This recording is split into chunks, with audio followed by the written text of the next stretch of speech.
kosongnya sosok ibu dalam peran baru sebagai seorang ibu. Ya kalau mama itu jarang muncul, jarang kelihatan dan jarang ikut-ikut. Dede pun dari dulu jarang pernah bahkan bisa dibilang gitu, jarang nemenin. Karena kata mama yang nemenin Dede kemana-mana masih bapak aja. Mama mah doain aja gitu. Insya Allah apapun langkah yang Dede buat, terus apapun mimpi-mimpi yang Dede mau, Mama doain insya Allah mudah-mudahan Allah ijabah, dan terus Allah kasih kemudahan buat semua langkah. Lesti sadar menjadi seorang ibu butuh panutan. Materi dan kemudahan bukanlah pengganti pemahaman dan pengalaman hidup. Dengan kesadaran itu, setiap obrolan dengan ibunya menjadi simpul pelajaran yang berharga. Andai saat itu dekat, perjalanan menjadi ibu mungkin tidak terasa sepenuhnya sulit dan menggelisahkan. Sebenarnya dekatnya kan deket banget ya tuh sama bapak. Jadi kalau sama mama itu justru dulu tuh jarang ngobrol. Ngobrol Dede itu justru setelah Dede udah agak besar. Pas jadi ibu baru jadi lebih sering ngobrol. Pas udah nikah justru. Kenapa apa yang membuat kenapa jadi ada jarak sama ibu? Dulunya kenapa berjarak karena Dede lebih sering pergi sama bapak kan. Lebih sering Dede dekat banget sama bapak gitu. Nah, kalau sama mama tuh ya sebatas aja seperlunya, dan mama itu lebih ke ayo ngerjain nyuci, diajarin nyuci sendiri, nyuci piring sendiri gitu. Mama tuh lebih ke gitu kalau ke Dede gitu. Bersama Cina, sang ibu membimbing Lesti untuk mandiri, tidak gantungkan diri pada orang lain, dan bisa buat keputusan sendiri. Pelajaran kecil, seperti belajar dandan sendiri, menjadi simbol tanggung jawab dan kekuatan batin. Kebahagiaan yang lahir dari kemandirian ini mengisi hati Lesti dengan rasa hormat dan cinta pada orang tua. Ya, Dede pernah bilang, mama teh kunaon atuh nggak pernah dandanin Dede gitu. Dede teh pengen gitu sekali didandanin sama mama gitu. Terus kata mama gini, mama mau bukan nggak mau, mama pengen Dede itu nanti justru bisa sendiri, makeup bisa sendiri, ngurusin rambut bisa sendiri. Jadi Dede nggak perlu ngerepotin orang. Gitu. Dede bisa nggak bergantung sama orang. Dede bisa ya mempercantik diri sendiri gitu, dan mama yakin pasti justru nanti mama yang dibikin cantik sama Dede. Lesti tetap pertahankan hormat dan kepedulian pada orang tua. Makanan sederhana yang dibuat ibunda jadi simbol cinta dan kehangatan. Masyarakat melihat kemandirian dan kesibukan Lesti, tetapi hati tidak pernah melupakan ikatan keluarga, termasuk rindu untuk disuapi oleh mama seperti dulu.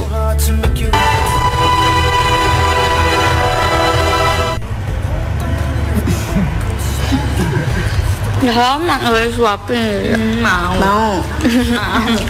Yang saya pribadi sebagai bapaknya ini di kampung, dia masih tetap hormat sama orang tua. Itu yang saya kagum. Yang ya lalata sambal gitu sayuran ya, ya termasuk gitu saya suaminya ya senang gitu dia. Kalau istri saya masak memang sederhana ya, kayak ya lumayan tuh mayonesi risi makeup juga. Karena si mama kalau masak kayak lumayan gue itu dimakan enak ya, itu yang dirasakan kita sama keluarga. Dan hidup pernikahan kian sadarkan Lesti tentang butuh sosok ibunda. Disinilah terbuka ruang untuk berbagi cerita. Obrolan dengan orang tua menjadi lebih dalam dan reflektif. Materi bukanlah segalanya. Pengalaman dan pemahaman itulah yang termahal. Lesti menyadari menjadi ibu adalah perjalanan yang membutuhkan pemahaman dari sosok ibu sendiri. Dan disinilah ada sesal berkelindan hingga air mata tumpah dan tangis pecah. Justru malah deket, sering ngobrol, sering cerita tuh ya setelah justru lebih banyaknya setelah nikah. Jadi tahu, oh ternyata begini ya jadi istri gitu, jadi seorang ibu tuh kayak gini. Dan walaupun Dede maksudnya ya alhamdulillah Allah kasih kemudahan dalam materi itu ya, tapi ternyata Dede udah jadi sosok ibu juga butuh sosok ibu gitu ya. Jadi seorang ibu itu gak semudah itu gitu. Oh ternyata Dede udah jadi seorang ibu, tapi ternyata masih butuh sosok seorang ibu. Kalau misalnya gitu. kemarin yang dirindukan ya kumpul. Ya, pengen kumpul. Ya kita juga memaklumi karena kan ya dede sibuk, terus dede juga udah keluarga. Kalau ditanya kangen, misalnya netizen juga, Bapak kangen nggak sih sama misalnya sama dede kumpul sama? Ya normalnya orang tua mah semua juga pasti ada rasa kangen, apalagi yang kita juga merintis si dede dari nol sampai sekarang gitu. Alhamdulillah sekarang udah sukses. Ya kalau rasa rindu itu, kangen itu pasti ada lah gitu. Meski tidak dekat dengan ibunya di masa lalu, Lesti belajar untuk menghargai setiap momen. Syukur tidak berarti menghapus penyesalan, tapi memberi makna pada perjalanan hidup. Setiap tangisan dan senyum menjadi catatan emosi yang membuka hati untuk cinta dan pengertian. Andai dekat dengan ibu sejak awal, peran sebagai ibu mungkin lebih ringan dan penuh pemahaman.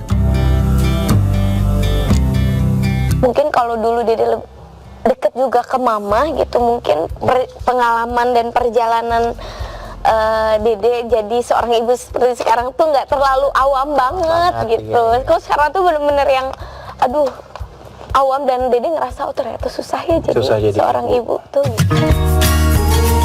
Kekuatan dan keluarga bukan hanya dari harta, tapi dari pendidikan dan nilai hidup. Lesti menanamkan rasa syukur dan tanggung jawab pada anaknya. Privilege tidak boleh menjadi alasan malas, tapi untuk membentuk karakter dan kesadaran. Hidup adalah perjuangan yang harus dipahami sejak kecil, agar anak menjadi pribadi yang mandiri dan bermanfaat. Pokoknya abang harus jadi anak yang soleh, jadi anak yang pinter, dengan segala fasilitas yang udah papa abang kasih. Abang kan punya, ya alhamdulillah masya Allah, ya punya privilege gitu, nggak kayak bunda gitu, gitu.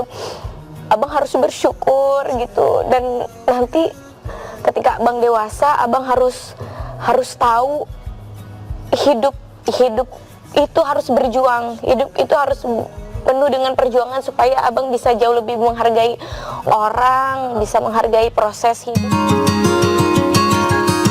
Dalam kehidupan bersama, pengorbanan dan kesetiaan terlihat dalam tindakan, bukan sekedar ucapan. Bilar selalu berusaha memahami dan bahagiakan Lesti dengan cara yang hanya dia tahu. Banyak orang tidak mengetahui perjuangan seorang suami yang memilih kesetiaan daripada pengakuan. Kebersamaan mereka menjadi landasan kokoh bagi Lesti untuk tetap kuat di tengah hujatan dan ujian hidup. Kakak tuh selalu bilang kalau ya kita selalu ngobrol bahwa kehidupan kita